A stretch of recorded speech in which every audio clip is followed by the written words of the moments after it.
BCB নির্বাচন, মালিকানা দ্বন্দ্বে আটকে 4 ক্লাব। বাংলাদেশ ক্রিকেটের সবচেয়ে বড় আয়োজন বিসিবি নির্বাচন, অথচ ভোটের ঠিক আগ মুহূর্তেই তৈরি হলো রহস্যজনক জটিলতা।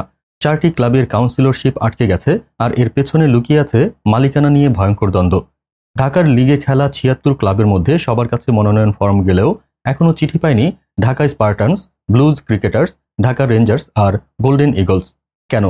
বিসিবির দাবি, ক্লাবগুলোর মালিকানা নিয়ে অস্বচ্ছতা। প্রথমে জানা গেল তানভীর আহমেদ বহু আগেই এসব ক্লাব কিনে নিয়েছিলেন। পরে নতুন নাটক শুরু হয়। লোকমান হোসেন ভূঁইয়া নিজেকে প্যাট্রন দাবি করে দলিল জমা দেন। স্বাক্ষর জাল, কাগজ জালিয়াতি, বেক্সিমকোর কর্মকর্তাদের নাম। প্রতি ধাপে বেরিয়ে আসছে নতুন রহস্য। গত বছর বিসিবি তানভীরকে আসল মালিক হিসেবে স্বীকৃতি দিলেও এই বছর নির্বাচন ঘনিয়ে আসতেই ফের গাঢ় হচ্ছে দ্বন্দ্ব। কাউন্সিলর ফরম আটকে যাওয়ায় প্রশ্ন উঠছে, কে নিয়ন্ত্রণ করবে এই 4 ক্লাব, আর তার প্রভাব কাকে শক্তিশালী করবে বিসিবি নির্বাচনে?